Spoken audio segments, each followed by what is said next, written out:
Hello AP Calculus students, and welcome to your targeted review on limits.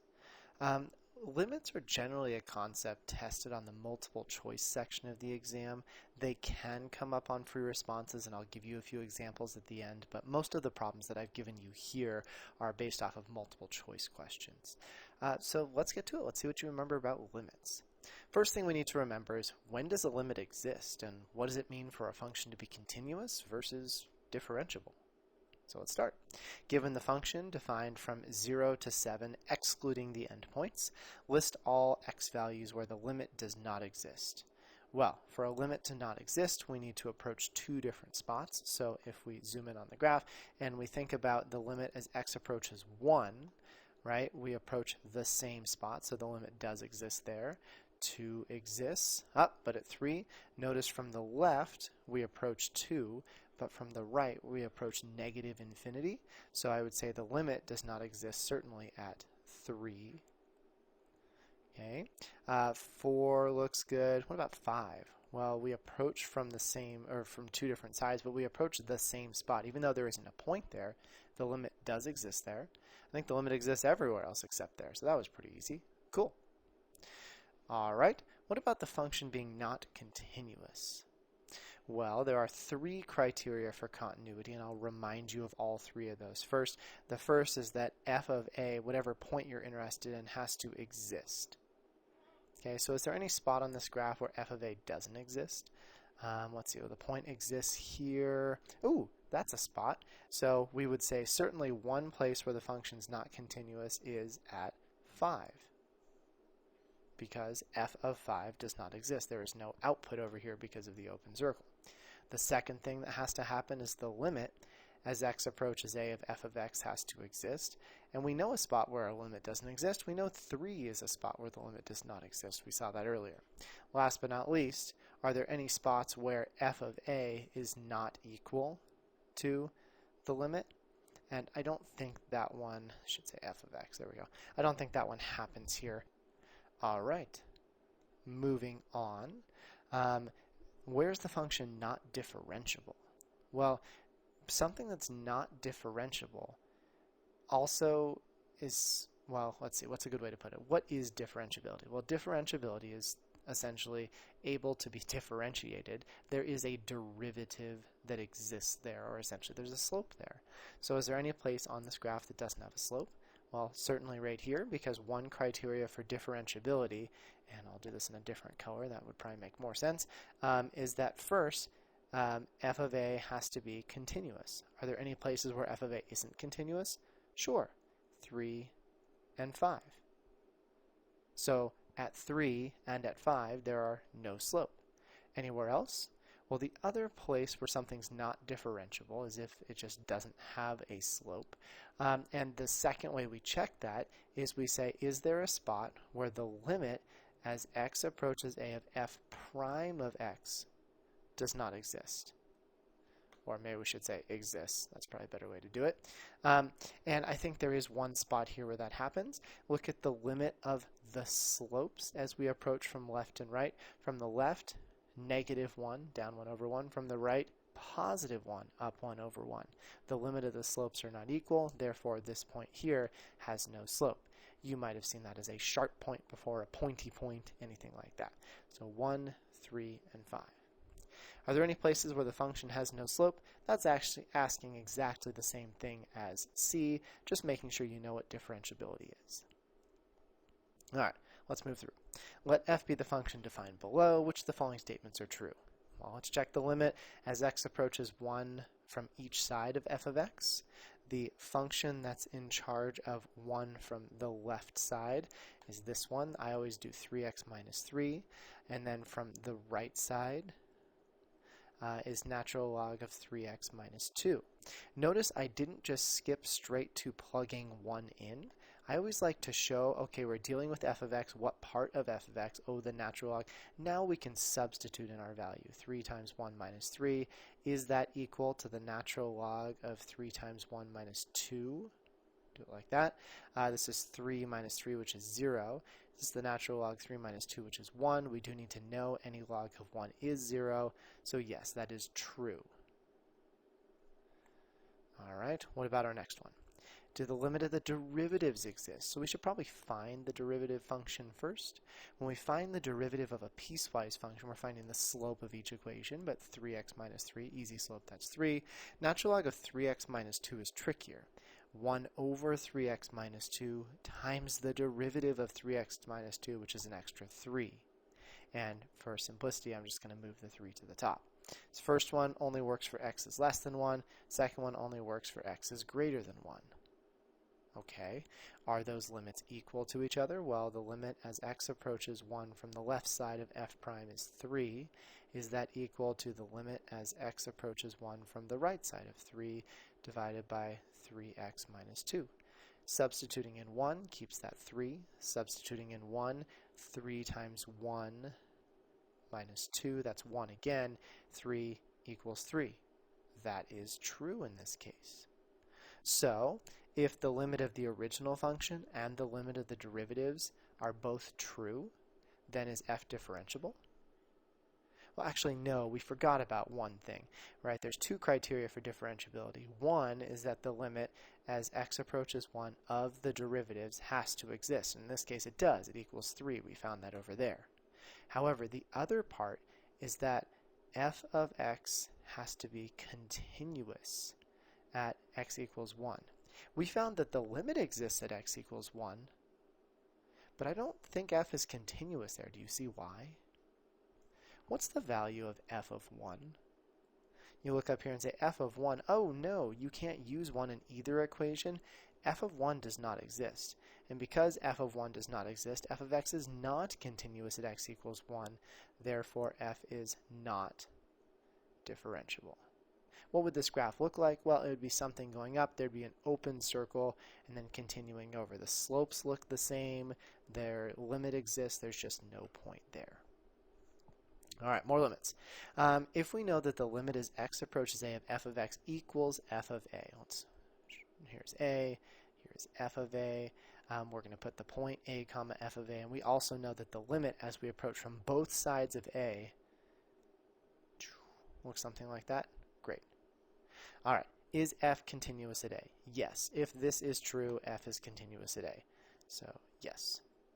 B, is f differentiable at a? Not necessarily. I mean, what if our graph came in and then went back out at a sharp point? That's continuous, but not differentiable. For all values of x, is f of x equal to f of a? Well, that could happen, right? What would that look like? It would look like this. It would be a horizontal line, but we don't know that for sure based on my other graphs that I've drawn. The line y equals f of a is tangent to the graph at x equals a. Well, y equals f of a is, again, a horizontal line. That is certainly not tangent. Tangent on the graph that I drew would be something like that. All right, and E, the line x equals a is a vertical asymptote. Well, going down like this, I'm pretty convinced that that's not a vertical asymptote. It is possible that my graph would go up and then go down, maybe, except that the limit and the point exist, so that really doesn't make sense to me. I think the only one that's true here is A. So there's your brief review of limits and differentiability. Let's go ahead next and look at evaluating limits at infinity. So for which of the following pairs of functions f and g is the following limit infinite? So we need to find this limit for each of those functions. So we're going to start with the limit as x approaches infinity. We put f of x on top, x squared plus 2x, divided by x squared plus the natural log of x. Now, to evaluate this limit, because we're out at infinity, we have to think of the graph of x squared plus 2x. That is clearly a parabola because this is the more dominant of the two functions. And does it matter about the 2x? Well, at infinity, actually it doesn't. So we're just going to take the most dominant function in the numerator, 2x. Nope, x squared. And we're going to see what the most dominant function in the numerator, in the denominator is. How do we know that dominance? Well, we actually learned an order a long time ago. The least dominant functions are these logs. Any log, including natural log, those are the least dominant. They're much less small than any sort of polynomial, x to a power, right? X squared, x cubed, which in turn are much less dominant than p to a power, 2 to the x, 3 to the x, something like that, which in turn are less dominant than x to the x power. All right, so if we look at this, what's more dominant between x squared and natural log of x? X squared is more dominant. And then, can we simplify this? Certainly. This becomes the limit as x approaches infinity of just 1, because they undo each other. And so we end up with 1. They want to know for which pair is the limit infinite. This limit's not infinite. This is finite. We got an answer, so A is out. All right, we're comparing the next. We're practicing that good limit notation. I am not just writing 3x cubed divided by x to the fourth. We have to put the limit in there. Otherwise, these tricks we're using are not equal to each other. All right, it looks like we can simplify this down a bit. X cubed, we end up here. What do we get for this answer? Well, you can picture in your head, we don't want to put an equals here. If it helps you, you can think about substituting infinity for x, but we never substitute something for x that's not a real number. Infinity is a concept, right? It means in this case a really, really, really big number for x. Well, if you had $3 and you split those $3 amongst an infinite number of people, how much would every person get? They'd get approximately 0. So we say the limit of a constant over x going to infinity is 0, not infinite. All right, next one, we have our limit as x approaches infinity of 3 to the x over x cubed. Well, what happens when you're comparing two functions of different types, right? These ones were the same type. That was easy. Same type. They're all polynomials. These are different types. But if one type is way more dominant than the other, in this case 3 to the x is exponential, and we're comparing that to a cubic function, 3 to the x is so much more dominant that we're actually just going to blot out that x cubed and just treat it as a 1. It is okay to say that these two limits are equal to each other because they both have the same value. If you substitute in infinity, we get, and I like to do an arrow instead of an equals, we get that the limit tends to infinity. Right? If you didn't have limits, this is wrong. 3 to the x over x cubed is not equal to the 3 to the x over 1. They're very different graphs. But with limits, we're just talking about the end behavior, what happens at infinity. They do have the same end behavior, so we can connect those with an equal sign. Let's continue through.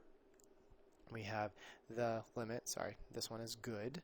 We have the limit as x approaches infinity of 3e to the x plus x cubed divided by 2e to the x plus x squared. What's more dominant, e to the x an exponential or a polynomial? The exponentials are always more dominant. They grow faster. Those undo each other and leaves us with 3 halves, so that is not infinite. What about this last one? This last one is quite a bit trickier. So here's how I'd approach the last one. You could do this with L'Hopital's rule, but we're going to focus on that later, so let's learn a different way or remember a different way. Don't forget that with logs, any sort of log, including natural logs, if you have two values multiplying together on the inside, you can separate them with addition, right? Something like this. Same thing down here, natural log of 2 plus natural log of x. Which one is more dominant at infinity? Natural log of x or just the constant natural log of 3? Natural log of 3 is very, very small. Natural log of infinity is very, very large. So instead of having those extra pieces in the numerator, let's just compare natural log of x and natural log of x, which undo each other and gives us 1. Great. Also not infinite. Now, what we really did here by finding the limit as x approaches infinity is we found horizontal asymptotes. We said if you were to graph this function as one big graph, there would be a horizontal asymptote at 1. Technically, to find horizontal asymptotes, and this is pretty important, you need to look at two limits. Not only the limit as x approaches infinity, but also the limit as x approaches negative infinity. Now, in the case of polynomials, where polynomials are just x to some power, x squared, x cubed, where this power is a positive whole number, so not square roots, not negatives. If it's a positive whole number, you can just check positive infinity. They always have the same end behavior. However, on this problem, we have exponentials, we have square roots, neither of those are polynomials. They generally have different end behavior. So what I'm doing on 1 and 2 is I'm actually finding the horizontal asymptotes for the function y equals the square root of 9x squared plus 1 divided by 4x plus 3. and my horizontal asymptote here, or asymptotes, are going to be y equals something. The way we find them is we do one limit to infinity, one to negative infinity, and we evaluate each. So positive infinity first. Well, we can still use that dominance, not a bad way to go. Instead of thinking of 9x squared plus 1, how about just the square root of 9x squared? Instead of 4x plus 3, how about just 4x? As I continue down, we can take the square root of 9x squared, which will be very important in just a bit, and then we can simplify this further and find that this is just 3/4. So one asymptote here is going to be y equals 3/4. Is there another? Well, if you look at this second one, you would say, let's use the same tricks as before. Those are good tricks. 9x squared over 4x. Then you're like, well, this is the exact same function. The square root of 9x squared is just 3x. But that's where you're wrong. The square root of 9x squared is actually not equal to 3x. So I did a video on this at the very beginning of the year. The square root of a square actually forms an absolute value function. So if you were to say that this equals 3x over 4x, you'd be wrong, because 3x is a function that goes to positive infinity and can have negative answers on the other side. And because we're looking at negative infinity, that means that there would be negative answers. And so we do need to, when we take this square root, introduce a negative here.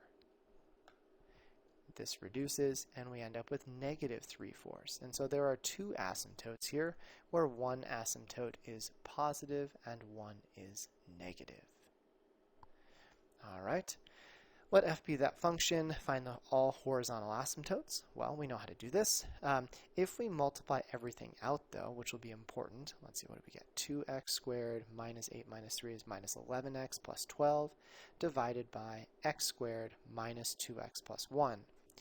Everything in the numerator is a polynomial, or the numerator is a polynomial, and so is the denominator, which means that we don't need to find both limits. We don't need to find the limit as x approaches positive infinity and the limit as x approaches negative infinity. If everything involved in the problem is a polynomial, they will have the same limit.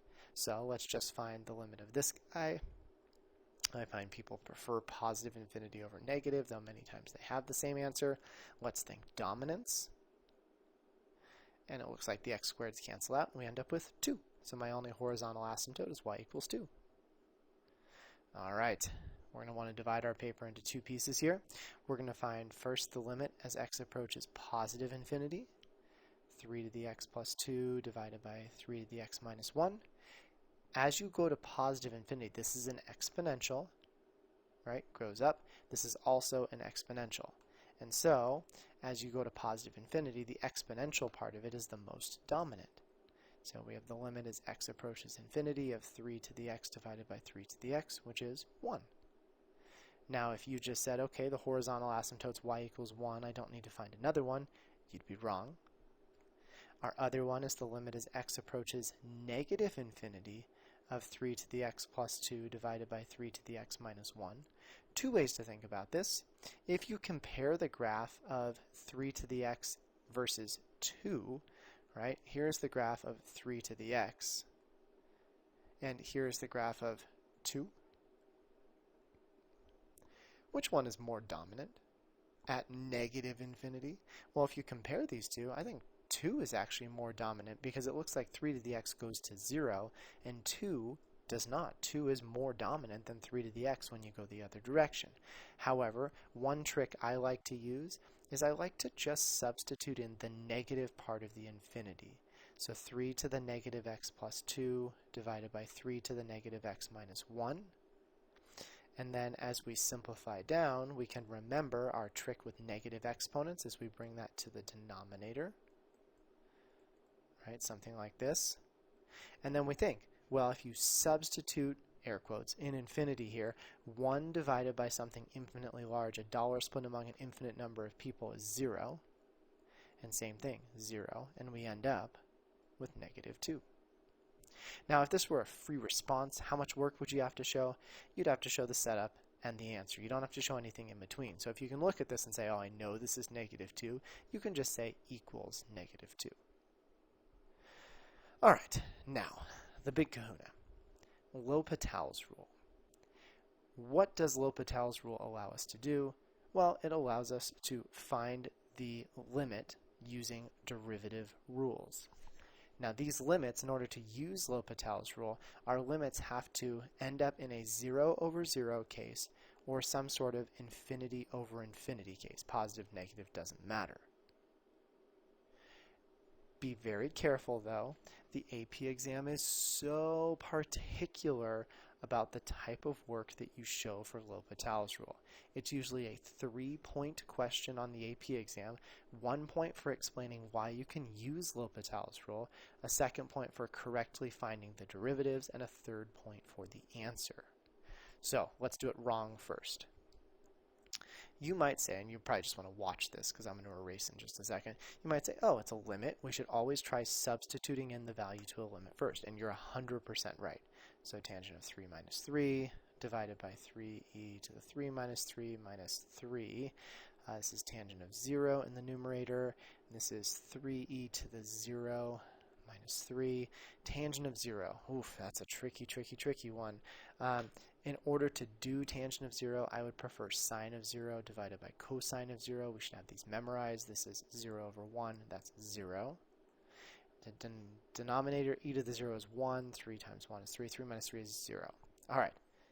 0 over 0. Cool. So you might say, therefore, we're going to use L'Hopital's rule. Now, to use L'Hopital's rule, I always write the original problem first. And then, that's an x minus 3 minus x. Then I do an equals LH to show we're using L'Hopital's rule, and I do the derivative. Right? The derivative of tangent is secant squared. And this guy becomes itself times the derivative of the power, but the derivative of x minus 3 is just 1 minus 1. And then you'd go through and you'd substitute in again, right? So we'd find secant squared of 3 minus 3 divided by 3e to the 3 minus 3 minus 1. Secant squared, I'm going to split apart from this fraction. I think you'll find it easier this way. And remember that secant squared, well, let's write it twice. Secant squared of 0 times 1 over the denominator, 3e to the 0th minus 1. And then coming over here, probably sloppy work, but that's okay. Secant squared is 1 over cosine squared. And I find my students have an easier time with that. Times 3 minus 1, which is 2.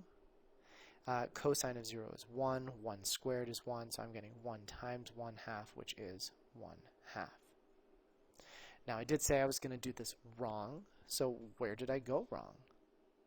Well, I went wrong at the beginning because I said the value of this limit equals 0 over 0. And that is not true. As soon as you misuse an equal sign on a free response, the AP exam is going to ding you. They're going to say, nope, you said something equaled something that it didn't, you're wrong. And you're like, well, I know it doesn't actually equal that, right? If you try 0 divided by 0 on your calculator, you get an error. So does this equal error? No, it equals 1/2. Don't misuse an equal sign. So how do we get around this? Well, here's exactly what I would have done. I'll actually rework all this right now just so you can see what I'm talking about. In order to prove that you can use L'Hopital's rule, you need to prove that the limit of the numerator goes to 0 and the limit of the denominator goes to 0. So just do them completely separately. So the limit as x approaches 3 of the tangent of x minus 3. Now, from here, you could just say equals 0. We already know it equals 0. I'll do that substitution in between, but optional. And then do the same thing for the denominator. The limit as x approaches 3 of 3e to the x minus 3 minus x is 3e to the 0th minus 3, which is 0. Cool. Showing this separately, no fractions, fractions bad, no equals right here, shows the readers that you know what needs to happen to apply L'Hopital's rule. The limit of the numerator is 0, the limit of the denominator is 0, and we keep them separate. Now you might say, well, wait, what if we get an answer? What if this ended up being 1 and this ended up being 2? Do I have to rewrite it? Well, it's really easy. If you get something that's actually an answer, just go back and put fraction lines. You'd probably want to get rid of one of these equals somewhere, so I guess you do have to erase a little bit, but it's not that bad. And there we go. The end. Right? So if it ends up equaling a number, put fraction lines back through. If it's multiple choice, do whatever you want. But on a free response, it's a really good habit. Anytime you get a limit, which is not often, but anytime you get a limit, that was not intentional, awkward. Come back here. There we go. Anytime you get a limit on a free response, work it out like this. Don't do the fraction line or anything weird. Just go straight across. And then if you need, put the fraction line back in after. Okay, let's try another. So I'm going to use that same advice that I just gave you. We're going to find the limit as x approaches 3 of x squared minus 9. Hopefully you can see that's 0. Then I'm also going to find the limit as x approaches 3 of x squared minus 2x minus 15. I actually don't know what that is.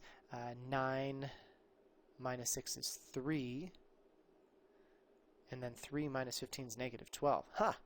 This limit actually has a value. Equals, boom, equals, boom. Get rid of those. Great. 0 over negative 12. 0 divided by anything is 0. Ta-da! Look at that. We rocked it.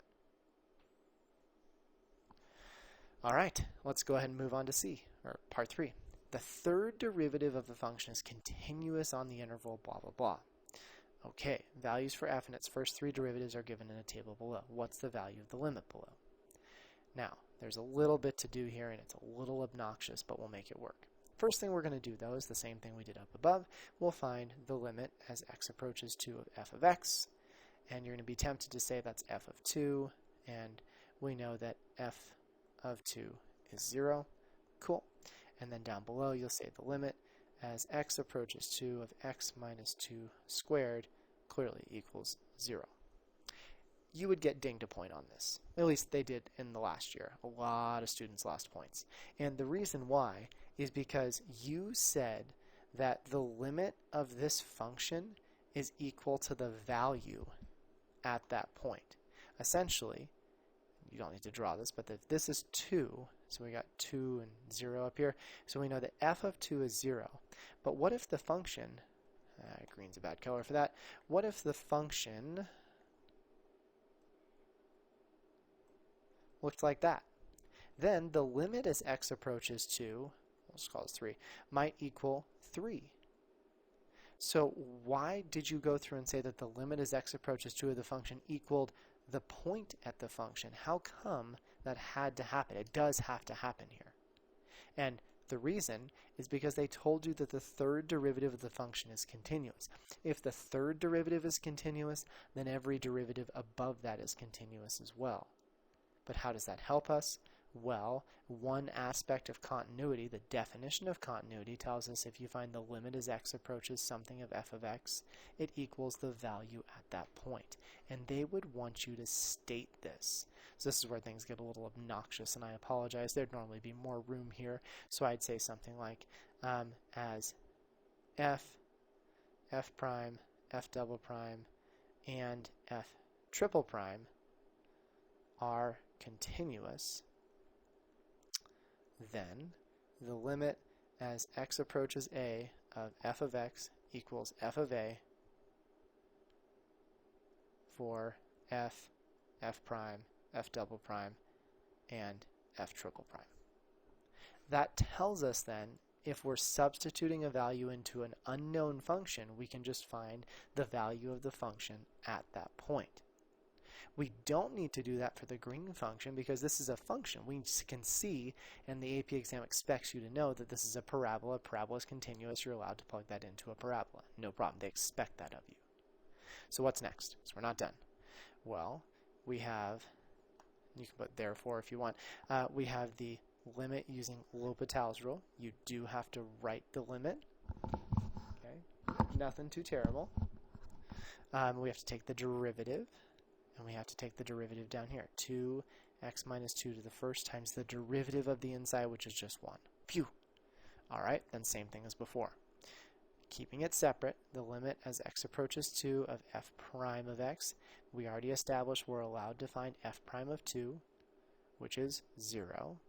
And then same thing here, the limit as x approaches 2 of 2 times x minus 2, hopefully we can see that's 0 as well. L'Hopital again. The limit as x approaches 2, how many times do we have to do this? Oof. You might even want to distribute this inside, or you could drop the 1 down again. It's going to be 2 times x minus 2 to the 0th times 1, which is really just 2, isn't it? And so this one, I'm pretty darn convinced that the limit as x approaches 2 is 2. There's going to be an answer here. So I'm going to already put an equal sign, and we're just going to find the limit of f double prime by showing it's f double prime of 2 over 2. F double prime of 2 is 5, and so we find the limit is 5 halves. Notice I had to show this each time to show why we're allowed to use L'Hopital's rule without a fraction. Treat them completely separately. Let's do another.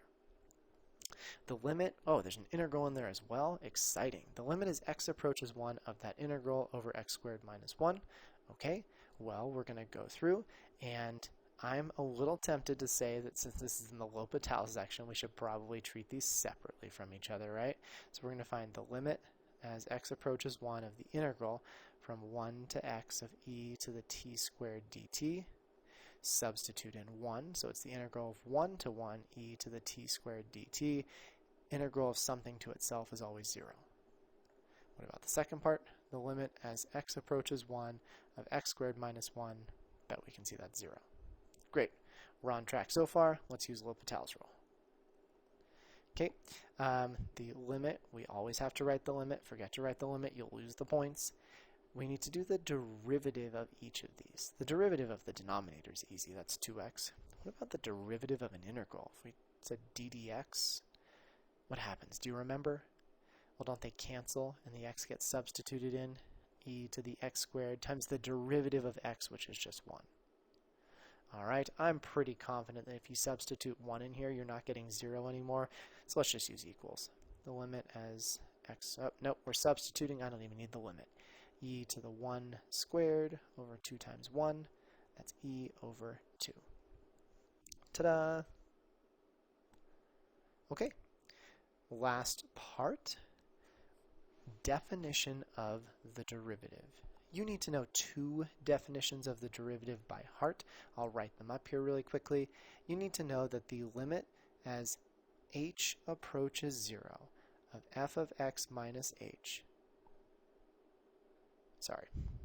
losing it, f of x plus h minus f of x divided by h. We'll find the derivative function.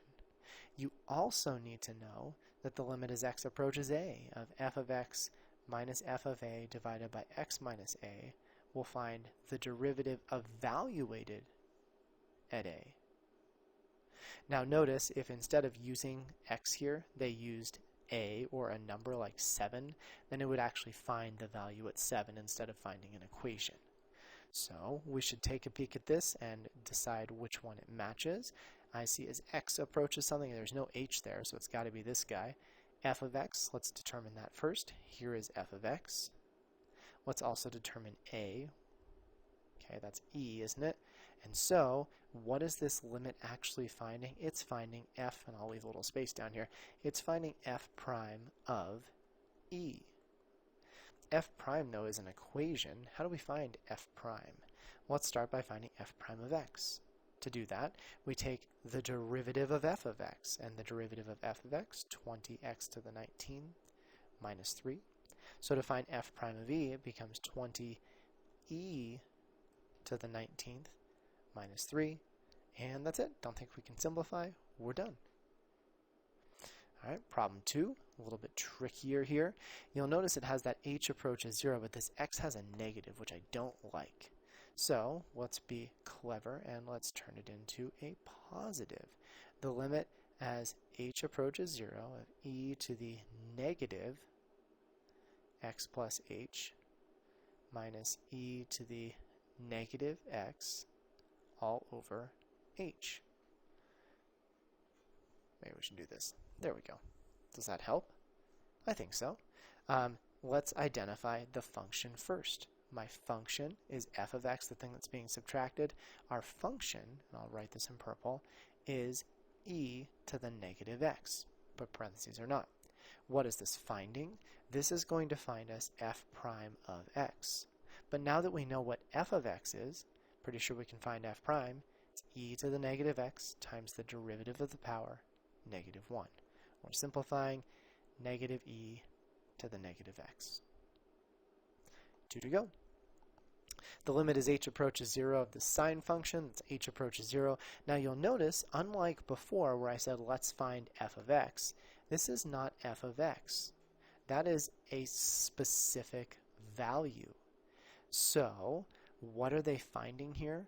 Well, what if I rewrote this limit, and this helps a lot of my students, using x.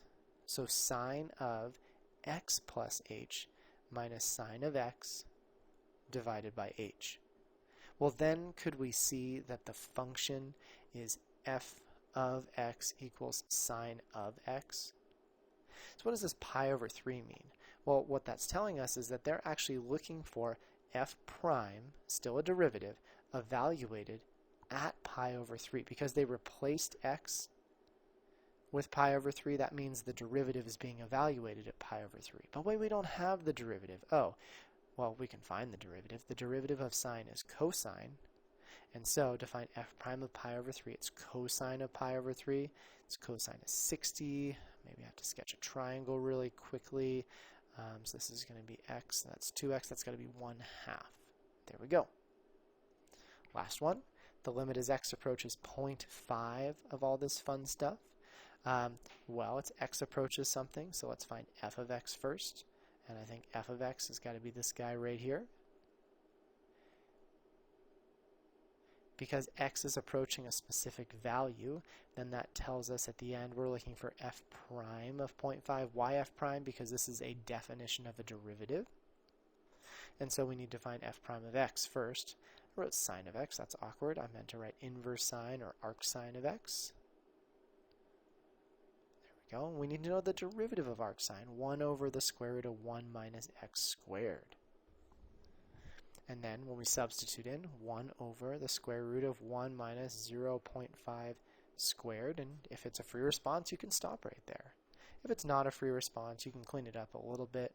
No reason to probably do this. This is 1/2. 1/2 squared is 1/4, and you can go from there. But either way, I'm not going to go through it. All right, 2 last comments before we move on to the last part of this limit review.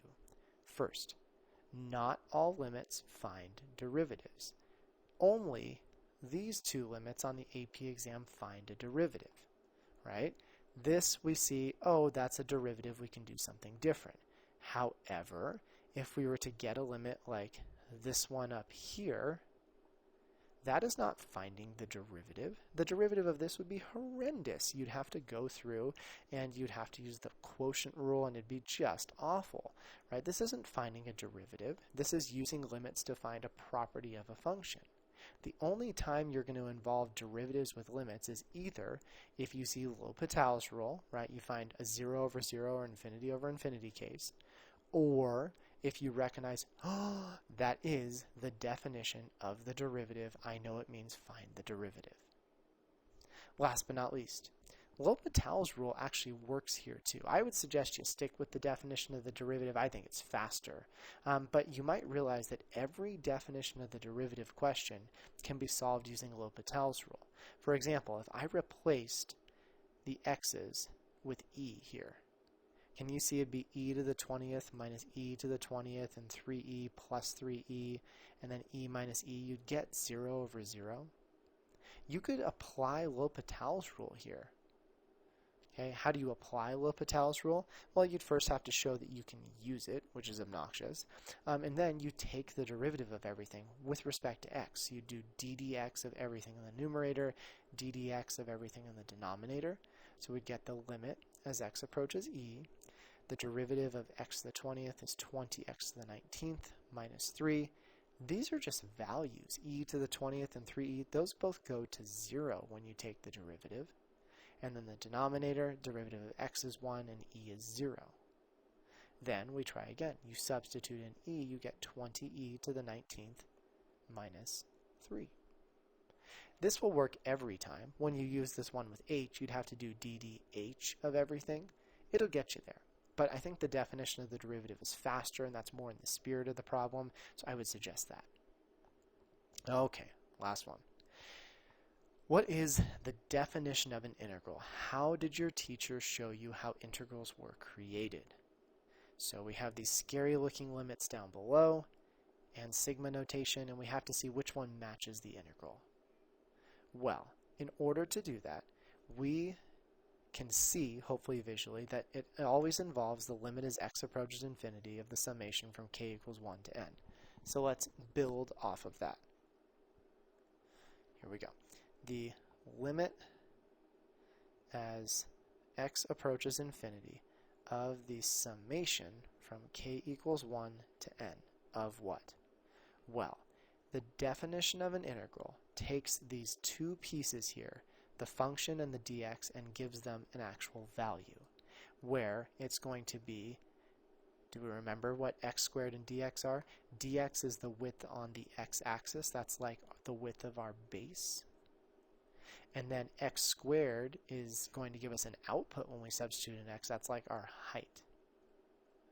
So if you can remember that the definition of an integral is the summation of the height times the base, you're on a good start. Now let's see if we can draw you a picture. Okay, we're going from 2 to 5. X squared at this point is just going to look kind of like a line, doesn't really matter. And what we're doing here is we're summing up a base times a height, but we're doing an infinite number of those rectangles. So let's just draw one rectangle right here. Let's say that I have 2 and I go somewhere else here and I need to turn this into a rectangle. Maybe it's a left, maybe it's a right, doesn't really matter at this point. We'll say it's a right, that's fine. I drew a rectangle. There is a base here and a height. And then I have another rectangle and another and another. Well, the first thing we can do is determine, how do we know how many bases or how many rectangles there are? And we've learned this in the past. We called this delta x. We said that this down here is delta x, and to find delta x, we take the overall length of the interval, 5 minus 2, that's 3, and then divide it by the number of subintervals. Well, there's an infinite number of subintervals here, and so this is going to be divided by n. Now this is a little awkward on this problem because hopefully it's changed when you get this on your paper, but these should all be n's. And I'm realizing that right now. I'm like, this is weird. There's no x's in my problem. There we go.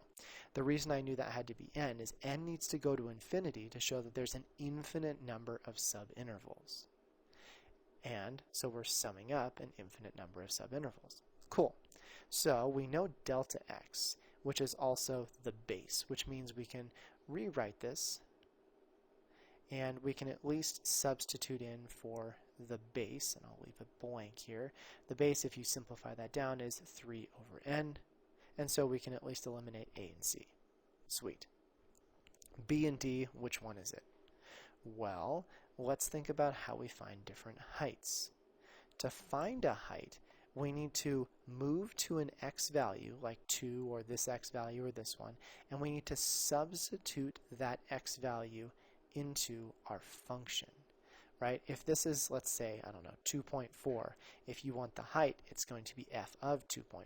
2.4 substituted into x squared, if you will. Okay, well, how do we show that we can get to different x values? Well, we know we're starting at 2 and we're moving to the right, so let's do that. We're starting at 2 and we add to move to the right. Well, how far is it from 2 to the next x value? It's delta x every time. I'm adding 3 over n to get to each next rectangle. So this right here is start at 2 and add one of those 3 over n's, delta x. To get to this one, start at 2, but we don't go 3 over n once, we go twice. So that's 2 of these 3 over n's. This would be 3 of the 3 over n's, and so on and so forth. And what we do is we use k over here to show that we're going k of those 3 over n's, right? If k was 5, that would move us to the 5th x value, or the 6th if you start at 2. Can I simplify this? Certainly. The limit as n goes to infinity. Summation k equals 1 to n. F of means take this and substitute it into the function. So 2 plus, let's combine these, 3k over n squared times 3 over n. Gives us this guy right here. Is this crazy important? No. When they revamped this AP exam in 2016, though, they've started asking this question. Usually shows up once a year on the multiple choice. So, if you study it well enough and you understand it, you get the pattern that happens here, you'll slam dunk a single multiple choice question. If you don't, you won't, and hopefully you won't shed too many tears over it. Alright, the last part of this are 2 free response questions. They don't all cover limits. I'm actually going to tackle the ones that just cover limits on here in the interest of time, but you should try both of these to get these filled out. If you need help, I mean, they're released free responses, so you can look up the answers online. I also have them posted in Teams for you, but again, I'm going to do the ones that focus on the limits. How do you see limits in free response? Well, here's how. So, we know f of x is e to the x times cosine of x. Let's go ahead and jump down to d. Let g be a differentiable function that g of pi over 2 is 0. The graph of g prime, the derivative of g is shown below. Find the value of the limit, state, or it should say, or state that it does not exist. Justify your answer. Okay, well, let's start with this limit. I have some space up here, so I'll do them separately. I'm suspicious of a limit, so let's find the limit. As x approaches pi over 2 of f of x, we know f of x, I circle that up above, so it's e to the pi over 2 times cosine of, not to the power, cosine of pi over 2. That is e to the pi over 2 times 0, which is 0. Alright, well, what about, I'll use the space over here, the limit as x approaches pi over 2 of g of x. You might say, oh, that's just going to be g of pi over 2, and we know that, based on this, is 0. And here's where you'd lose a point. You'd lose a point because how do we know that this limit is equal to g of pi over 2? Right? That only happens if g is continuous. Is g continuous? Well, we don't even know that. We know g is differentiable, though. So I think we need a sentence here, kind of a long sentence. It's a little obnoxious, but nothing bad, right? As g is differentiable, then g is continuous. 2 sentences, I lied. As g is continuous, then the limit as x approaches pi over 2 of g of x equals g of pi over 2. Yeah, they're very, very picky on this. They have been the last couple of years. A little frustrating, but it's nothing too bad. Alright, we've established that we can use L'Hopital's rule from these 2 statements here, so let's get to it. The limit as x approaches pi over 2 of f of x divided by g of x through L'Hopital's rule is the limit as x approaches pi over 2 of f prime of x divided by g prime of x. And then let's do the same thing again. I'll leave off the fraction for now just to see what's happening, right? We're going to find the limit as x approaches pi over 2 of f prime of x. That's going to be f prime of pi over 2. Okay, and to find f prime, well, we know f of x is up here, and in fact, you had to find f prime on the second one, so I'll show you what that is. This is just our product rule. Derivative of e to the x is itself, cosine stays the same, plus e to the x. The derivative of cosine is negative sine, so I'll cheat here and call this minus sine of x. Nice. And so we need to jump down here and say f prime of pi over 2 is going to be e to the pi over 2 times the cosine of pi over 2 minus e to the pi over 2 times the sine of pi over 2. Alright, what about the denominator? The limit as x approaches pi over 2 of g prime of x. How do we find that? Well, we have a graph here. That's kind of nice, isn't it? Right, if we look at our graph, we want the limit as x approaches pi over 2. But wait, you're like, ooh, sharp point. I think that limit doesn't exist. And I would say, I think you're wrong. Clearly, this limit exists. Look at the graph. They approach the same spot. So then you might get a little confused and say, well, wait, what about sharp points? What limit doesn't exist? The limits that don't exist at sharp points talk about slopes. So the slope of g prime does not exist at pi over 2. How could you state that? You could say the limit as x approaches pi over 2 of g double prime of x does not exist. This derivative, this slope of g prime doesn't exist. However, this one certainly exists. It is clearly 2. Okay, so what is our final answer? Well, we'll just write it down below. This is 0, 1. It looks like negative e to the pi over 2 divided by 2. And we're set. All right, last page. This one we're going to do a little bit of work on. We're at least going to do A. We're going to skip B. You should do that. And then we'll do C and D because there's a little bit of a limit that comes in there. 2019 question 6. All right. We know that f, g, and h are functions where g of 2 and h of 2 both equal 4. I'll give you a cute little picture over here. We know that this is 2, this is 4, and we have 2 different colored points here. And I'm going to put them right on top of each other. That was a poor choice. Let's do a really large point in blue. And then also we'll do a point in red. They're in the same spot. So we know that h of 2 equals 4. I'll do h in red. We also know that g of 2 equals 4. They're in the same spot there. And we know that the line, this line right here, and you might look at that and go, that's the weirdest form of a line. But isn't this form of the line, if you move the plus 4 at the end, just an HK form, right? 2, 4, and I did that in black, so we'll keep it. It goes up 2 over 3, so it has some sort of slope like this, give or take. It's saying that line is tangent to g and h at 2. Well, if this line is tangent to g and h at 2, then what does that mean? How does that help? Well, the definition of a tangent line tells us that a tangent line has the same slope as those functions. So let's maybe even fill in this function, right? H of 2 equals 4, and I'm going to skip down just to make sure. Okay, there we go. H of 2 equals 4, so let's just pretend that this function comes in here and then goes back up, something like that. There we go. And then g of 2 equals 4, we can do the same thing. Let's say it went down, and then it went up, and then it went back down. Sure, something like that. Either way, there's my tangent to both of them, which means they both have the same value. And it turns out that if you wanted to find h prime of 2, the slope of h at 2, we can look to the tangent line. But h prime of 2 is going to be equal to g prime of 2. They're in the same spot, and they both have the same slope as the tangent line, which is 2/3. Skipping B, moving on to C. The function h satisfies for any x that's not 2, h of x equals all that fun stuff. It is known that the limit as x approaches 2 of h of x can be evaluated using L'Hopital's rule. Use the limit of h of x to find f of 2 and f prime of 2. This is the most wild L'Hopital's rule question I have ever seen.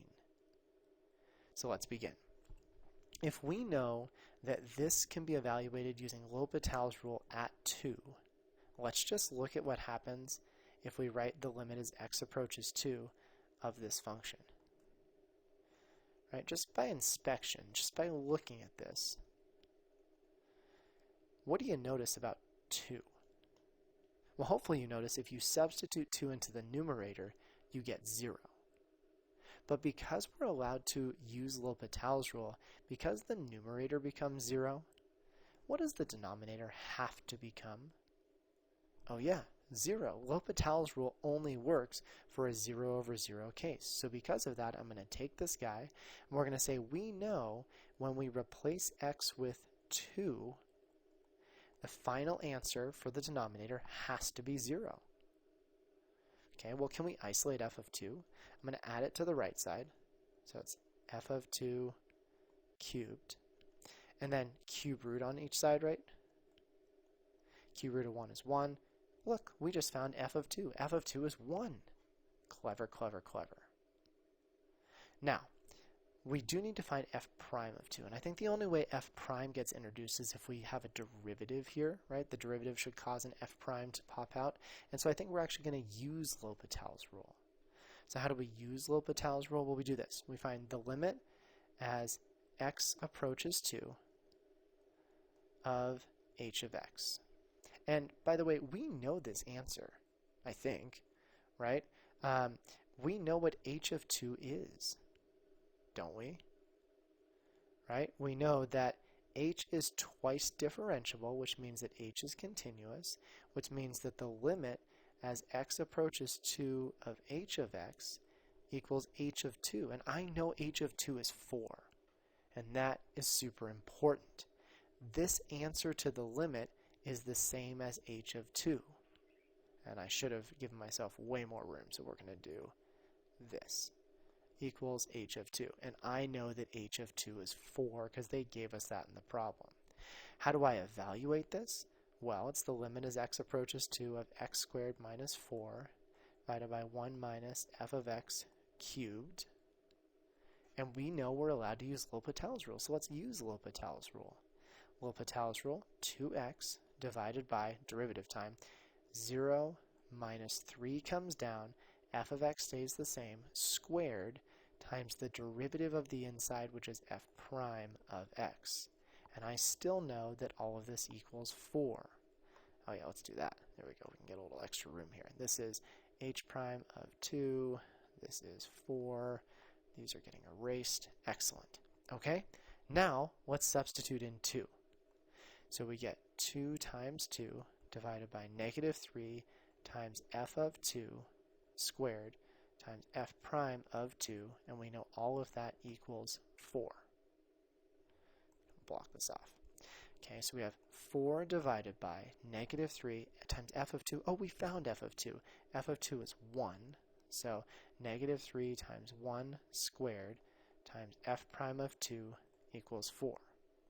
Now I'm going to do the old switcheroo here. I know I want to find f prime of 2, but I want it in the numerator. So let's just switch both of these. It becomes negative 3 times f prime of 2, the reciprocal, over 4 equals 1/4.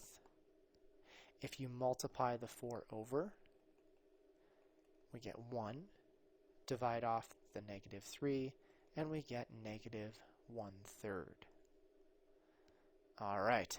How many of my students got this right in 2019? 0 of them. Some of them got at least this first part, which was pretty cool, but this was a wild, wild free response. But they realized that. They underhand pitched the slowest of all balls to you on A. There's 1 point. And then B just had us find the derivative, where you use the product rule, and then a prime of 2, which was another easy 2 or maybe even 3 points. I don't remember.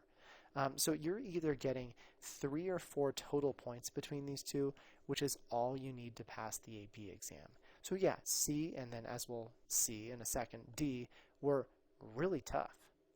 But even if you couldn't get those two, just by getting the first two, which would take you 3 or 4 minutes total, you'd be slam dunk in the exam.